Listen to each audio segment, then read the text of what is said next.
Well, hello. Welcome to this most unusual tarot reading. I have done tarot for over 20 years. In that time, I found that tarot does not predict anything. Once in a while, you may get lucky, stumble across something, but I have discovered in 20 years that predicting is not what tarot is all about. Tarot is the science of potential, your ability to manifest, your ability to create pictures, images, sights, sounds in your own head. Not from a computer, desktop, laptop, doesn't make any difference. Not from a smartphone. Definitely not artificial intelligence. You got the real thing. You have real intelligence. That's the point. And so what I do here in this tarot reading is something that nobody else does. I combine because I want to give you a great picture. I want to inspire you. I want to make it easy for you to access the information. How do I know this? Well, I've also done astrology and numerology for over 50 years. And the toughest thing, those are the science, by the way, of cycles. Cycles within cycles within cycles within cycles. I mean, it gets to be crazy and trying to keep them all straight, trying to make sense out of it. I've never, ever seen an astrologer really pinpoint predictions. You have general trends. What they are is cycles. For example, it's nothing mysterious. You know when the new moon is going to be. You know when the full moon is going to be. You know when spring is going to be here. You know when fall is going to be here. Well, it's much like that with numerology and astrology, except a million times more difficult because you got the wheel spinning, you got the ascendant moving, midheaven, nadir, you got biquintiles, sextiles, squares, retrogrades, all kinds of stuff. And to try to put them into a single cohesive unit, I don't think I've ever done it. In fact, I'm sure I've never done it. And I have a lot of astrologer friends, they haven't done it. Too complicated. But if you put these things together, the numerology, the astrology, find out what's going on. Find out what the temperature is at the moment. Then you can take the tarot information and now it gives you a point of departure for your imagination. For example, the planets, especially Pluto and Uranus, are essentially in the same spot they were 250 years ago. A little bit farther, but for argument purposes, they're essentially in the same place. 250 years ago in the United States of America, we declared our independence. 250 years later, same energy. Countries divided, just like it was in the Revolutionary War. People did not get along well. People did not enjoy this transition. People had a hell of a time. A lot of people wanted to stay with Britain. It was just as mixed up and screwed up as it is right now. And you see what's happening in the 4 provinces on the western side of Canada. They're thinking of leaving. I know there are other states in the United States that are thinking of dividing up, at least, if not leaving.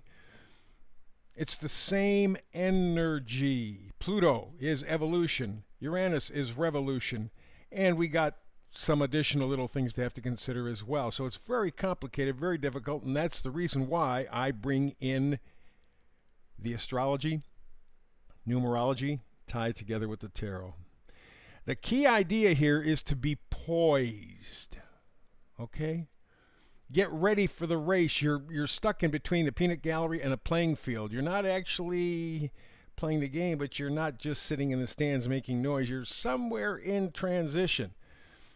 And my job, taking these 3 things, is to put you in a position to where you can manifest.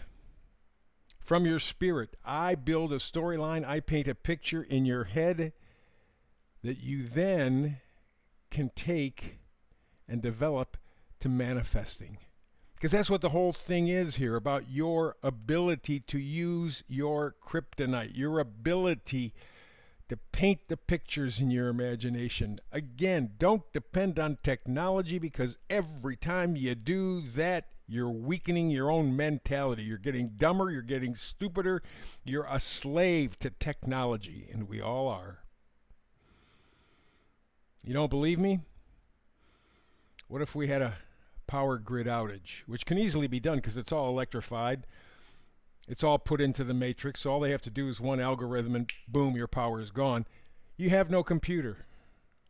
You have no cell phone. All the electrical stuff ain't working. Now, how's your life? You see? So you want to take the information that you have and you want to manifest the deepest part of your spirit. Do not surrender to the gods, the false gods of technology. You are giving away your humanity. You're losing your ability to manifest from your spirit. So what do? Focus on the tarot. Put together a few cards. Talk about the energies. And then tie in the astrology. Tie in the numerology where appropriate. That's the idea. Tarot is the power of potential. Astrology is the power of cycles. You put those two together, you got a story.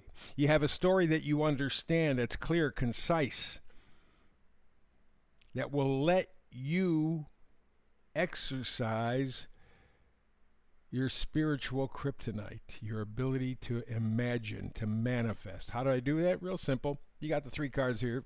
Well, the 3 empty spaces anyway.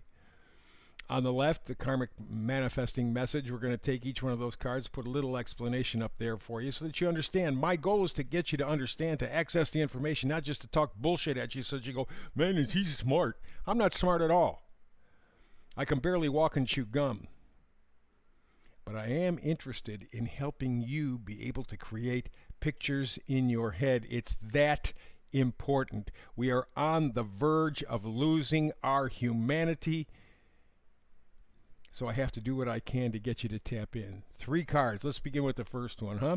6 of Cups. Cups is emotional. Doesn't have to be romantic. It just means there's an emotional connection or attachment. And the 6 of Cups is nostalgia. What basically we're saying is this is an opportunity for the rest of this year, in fact, because the planets are lined up in a certain way very favorably. Pluto, Neptune, Uranus, Saturn even. And Jupiter, while dancing around in Cancer, it's going to be into Leo, and that will kind of fit in again with everything. So there's kind of an energy, a synergy. This is kind of jumping off platform. So this is the perfect opportunity for the rest of this year to feed your inner child, to feed that spirit of manifesting. It's really, really important to tap into that pure side in all of us, that 2, 3, 4, 5-year-old that is alive and well and just fighting to get out. This is your chance to feed your inner child. All righty. So, next card, Page of Wands. Pages always change the story. It's like a mystery. I think Aunt Martha used a sledgehammer to kill somebody in the library. And you find out, no, it's the butler in the garage, and it was something else. Little piece of information drops, and you go, ooh, I didn't realize that. And you change the whole storyline. That's what I'm saying about the rest of the year. It is a chance for you to feed your inner child, to feed that deep knowing, to feed that sense of honest spirituality, and to create some enthusiasm, some positivity, energy, passion. Something that I really see missing in people. I mean, it's, the chemtrails in the skies. Again, the skies are milky white, which is really tough. I do 5-6 miles of hiking every day. We got blue skies, clear blue skies and sunshine. It feels wonderful. We get that milky stuff, and the light gets diffused, and it's just not pleasant. Well, the Page of Wands says you can tap in with high energy and passion, but you got to feed your inner child, and that's what you'd probably be wise to do for the rest of the year. Finally, we got the 3 of Pentacles. Pentacles are our value system. This is an opportunity to form a new connection with yourself first, because we're talking 3, mind, body, spirit. How about the energies of your mind, the energies of your body, energies of your spirit? Line them all up like a finely tuned engine. It might be a little difficult to do, but if you do, man, you know that engine is running strong, and that's sort of kind of what you're doing. You're feeding your inner child. You're giving them the peace, a sense of purpose, a sense of enlightenment. You're adding energy and passion to this sense that you have about yourself. And it allows you to form new connections, first with yourself and other people, because you're going to need those new connections. You are going to very much need those new connections. We are at a time right now where the planets are lined up in a way to where they're forming a platform. And it may not be entirely obvious right now, but what we're laying the foundation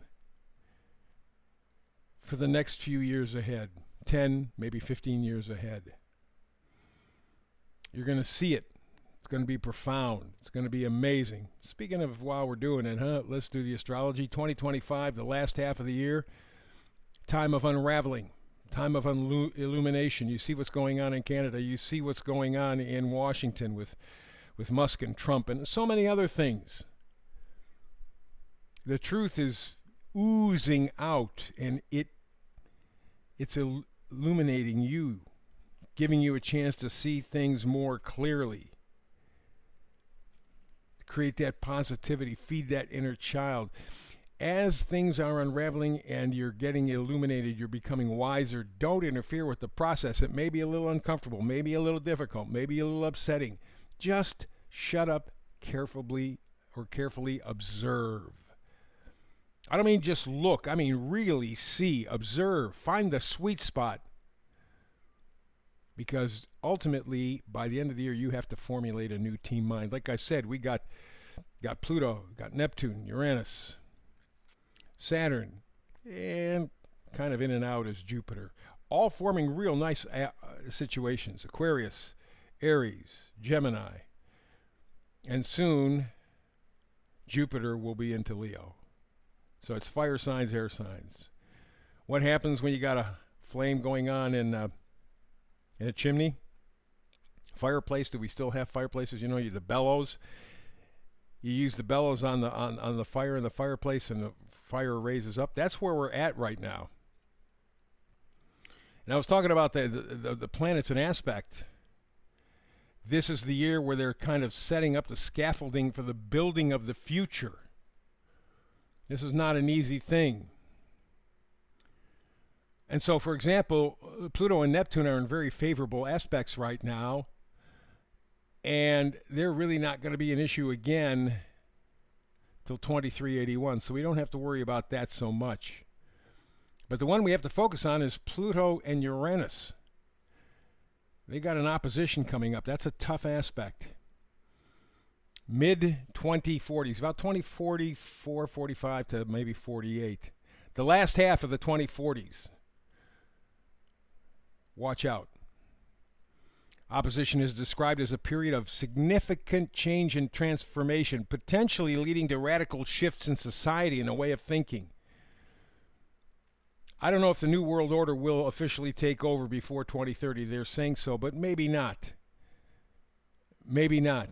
But when we get to 2045, 2046, 2047, Pluto opposed Uranus, shit's going to hit the fan. As I said, this year is the time to set up that scaffolding. The planets are in a perfect position. Formulate that new team mind by reformulating your mind. Feed that 5-year-old. Be positive. Be energetic. You can do this. We're done with it, though. That's the end of the reading. There you go. I hope it left you with some good information, fired up a little bit, exercised a little bit, give you something to be inspired with. That's the point. Because all we get is time and choices. And this is a very important time, and you're going to have a chance to make very important choices. Be wise with both. That's it. We're out of here. Please, as always, like and subscribe. They have a very difficult time with what's going on. There's something going on with the internet, and it's messing with people all over the place. Taking away subscribers, just messing with them in any way that they can. I think there's something nefarious going on. With the planetary energies, it wouldn't surprise me. So please, like and subscribe. I appreciate it. Between now and the next time you and I get together and manifest tarot, peace and blessings.